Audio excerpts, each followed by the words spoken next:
சமயத்துல நம்ம பார்த்திருப்போம். கோவில்ல ஒரு நாள் பாஞ்சராத்திரி ஸ்ரீ ஜெயந்தியில் பண்ணுவா, இன்னொரு நாள் வீட்டுல ஒரு நாள் பண்ணுவாங்க. அதே மாதிரி கார்த்திகை தீபம் அங்க ஒரு நாள் இருக்கும், இங்க ஒரு நாள் இருக்கும். சனியினாலே நமக்கு பெரும் தொல்லையா இருக்கும். ஆனா அந்த சனிப்பெயர்ச்சி கூட பெரும் பிரச்சனையில இருக்கும். சனிப்பெயர்ச்சி திடீர்னு ஒரு நாள் டிசம்பர்ல சொல்லுவா, இல்லைன்னா இன்னொரு நாள் மார்ச்ல சொல்லுவா. அந்த மாதிரி இந்த கணக்கிடுறதுல சில குழப்பங்கள் ஏற்படும். அப்போ இந்த வாக்கிய பஞ்சாங்கத்தை வைத்து நம்ம இப்படி இப்படி அப்படின்னு நிர்ணயம் பண்ணுவோம். அதுதான் இப்ப புரிஞ்சது இல்லையா பஞ்சாங்கத்தினுடைய அடிப்படையின்னு.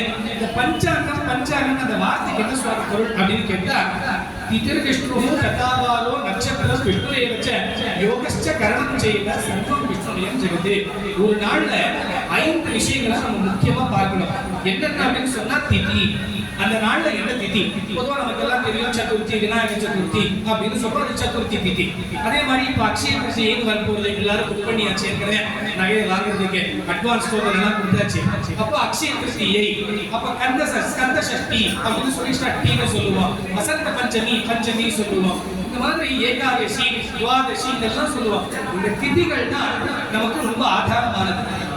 இரண்டாவது வாரம், அதாவது திங்கள் முதல் நமக்கு ஞாயிற்றுக்கிழமை வரைக்கும் வாசனங்கள் இருக்கு இல்லையா, அதுக்கு பேர் தான் வாரம்.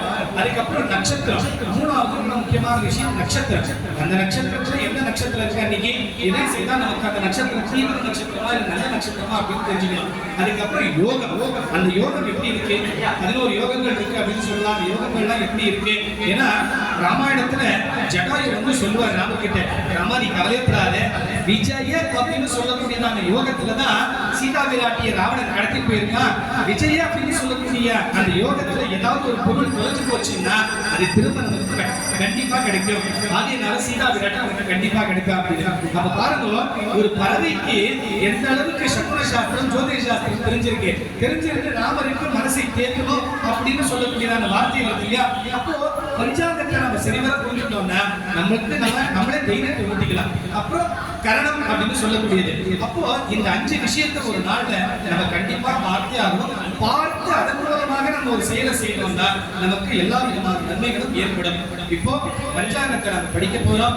நம்ம கோவில்ல நம்ம எந்த பஞ்சாங்கம் உபயோகப்படுத்துறோம் அப்படின்னு சொன்னா வாக்கிய பஞ்சாங்கம். இந்த வாக்கிய பஞ்சாங்கத்துக்கு நிறைய பஞ்சாங்கங்கள் இருக்கு. அதுல பாம்பு பஞ்சாங்கம்னு சொல்லக்கூடிய இந்த பஞ்சாங்கத்தை தான் நம்ம பயன்படுத்துறோம். இந்த பாம்பு பஞ்சாங்கத்தை முதல் விஷயத்தை நம்ம கவனிக்கணும்.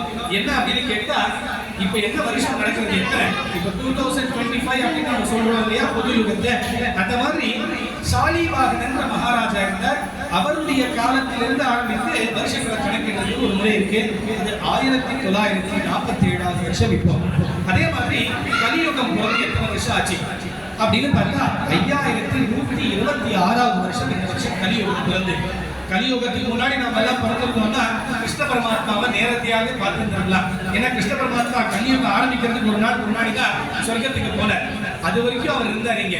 அப்போ நம்ம ஒருவேளை அந்த யுகத்தை பிறந்திருந்தோம்னா கிருஷ்ணரை பார்த்துருக்கலாம். அடுத்தது இந்த விக்ரம வருஷம் அப்படின்னு சொல்லுவோம். அந்த விக்ரம சகம் வந்து 2081.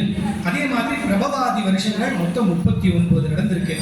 இப்போ ஒரு வருஷத்துக்கும் இப்போ அடுத்த வருஷத்துல நமக்கு வந்து புதுசா திரும்ப எலெக்ஷன் வரப்போகுது. எலெக்ஷன் வந்த உடனே ஒரு நல்ல ஆட்சி கண்டிப்பா வரும் நம்ம எல்லாம் எதிர்பார்க்கிறோம். ஜோதிஷ சாஸ்திர வல்லுநர்கள் எல்லாம் கூட எல்லாருமே அதுதான் சொல்றா. நல்ல இதுவரைக்கும் நமக்கு இருந்த ஒரு விஷயங்கள் நீங்க நல்ல ஒரு இது ஏற்படும் அப்படின்னு சொல்லியிருக்கா. அப்போ அந்த அரசு ஏற்பட்ட உடனே யார் யார் எந்தெந்த பதவியை வகிக்க போறா அப்படின்றத நம்ம ரொம்ப தெரிஞ்சுக்கிறதுக்கு ஆர்வமா இருக்கோம்.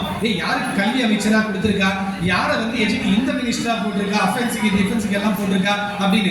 ஏன்னா அது தெரிஞ்சுட்டோம்னா அவர்களோட குணங்களை வச்சுக்கிட்டு ஓகே இந்த வாட்டி கல்வியில ரொம்ப நல்லா இருக்கும் போல இருக்கு, இந்த வாட்டி மக்களுக்கு ரோடு அது இதெல்லாம் ரொம்ப நல்லா போடுவா போல இருக்கு அப்படிங்கிறத நம்ம புரிஞ்சுப்போம். அந்த மாதிரி ஒரு வருஷத்துக்குமே ராஜா யாரு மந்திரி யாரு அப்படின்னு சொல்றது உண்டு. அதன்படி பார்த்தோம்னா இந்த வருஷத்துக்கு, அதாவது விஸ்வாவசு அப்படின்னு இந்த வருஷத்துக்கு பேர். போன வருஷத்துக்கு பேர் குரோதி அப்படின்னு. பொதுவா குருதி வர அளவுக்கு குரோதி நம்மளை ரொம்ப படுத்தி எடுத்திருக்கு. குருதி அப்படின்னு சொன்னா ரத்தம் வர அளவுக்கு நமக்கு ஒருத்தருக்கும் படுத்தி எடுத்திருக்கு. ஆனா இந்த விஸ்வாவசுன்னு சொல்லக்கூடியது, விஸ்வம்னா உலகம், வசுன்னா நன்மை, உலகத்துக்கெல்லாம் நன்மை ஏற்படுத்தக்கூடிய வருஷம் இந்த வருஷம். அப்ப இந்த வருஷத்தினுடைய ராஜா யாரு அப்படின்னு பார்த்தா சூரிய பகவான் ராஜா.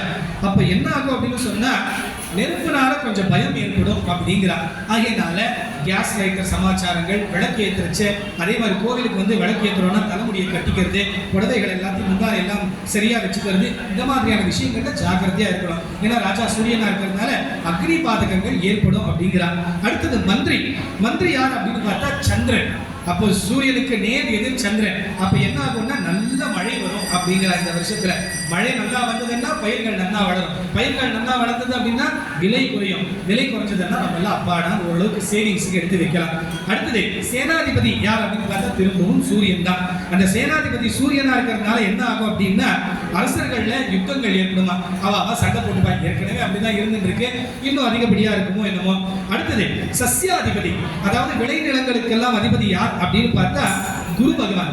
குரு பகவான் இருந்தாலே எல்லாம் நன்மைதான். ஆகியனால ராஜாக்கள் எல்லோரும் நீதியுடன் இருப்பார்களா, நல்ல விளைச்சல்கள்லாம் இருக்கும் அப்படிங்கிறார். அடுத்தது தானியாதிபதி யார் அப்படின்னு பார்த்தா குஜன். குஜன் சொன்னா செவ்வாய் பகவான். இந்த செவ்வாய் பகவான் இருக்கிறதுனால பசுவெல்லாம் நல்லா பால் கொடுக்குமா, அப்போ கால்நடைகள் எல்லாம் நல்ல அபிவிருத்தியோட இருக்கும் அப்படிங்கிறார். அப்புறம் தானியாதிபதி அப்படிங்கிறது யார் பார்த்தோம்னா குஜன். அடுத்தது மேகாதிபதி யார் அப்படின்னு பார்த்தா சூரியன். சூரியன் சொன்னாலே சுட்டெரிக்கக்கூடியவர். அவர் மேகத்துக்கு அதிபதியா இருந்தாருன்னா மழையை கொடுப்பாரு அப்படின்னா மழையை தடுப்பார்.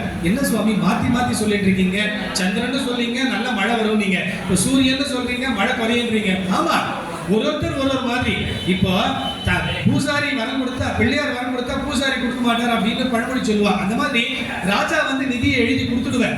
அங்க அமைச்சர் கொண்டு வந்து ஊர்ல கொண்டு வந்து சேர்க்கணுமே, அவர் அதை சேர்க்காம போனா அப்புறம் என்ன ஆகும், பிரயோஜனம் ஆகும் ராஜா கொடுத்தாலும் கூட. அந்த மாதிரி சூரியன் மழையை தடுப்பார், சந்திரன் மழையை கொடுப்பார், மாத்தி மாத்தி இப்படியே விளையாடி கொடுப்பார்.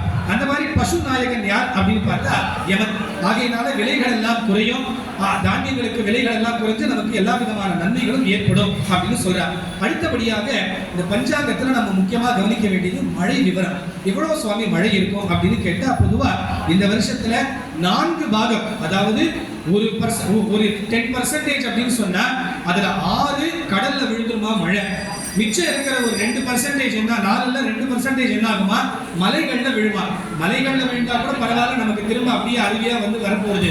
ஆனா சில சமயத்துல என்ன ஆகும், அங்கங்க அணை கட்டி வச்சா பரவாயில்ல, அணை கட்டாம அப்படியே விட்டோம்னா அது பாட்டுக்கு திரும்ப போய் கடல்ல பூம்புகாரில் போய் வேஸ்டா கலக்கிற மாதிரி கலக்கிறோம். அப்படி இல்லாம நம்ம ஜலத்தை சேமிச்சு வைக்கணும். அப்போ இன்னும் 2 பாகம் பூமியில மழைகள் வரும் அப்படின்னு சொல்ற. ஆகையினால மழை நல்லாவே இருக்கு. இந்த வருஷத்துக்கு போதுமான அளவுக்கு மழை உண்டு. அதுக்கப்புறம் அடுத்ததாக நம்ம கவனிக்க வேண்டியது என்ன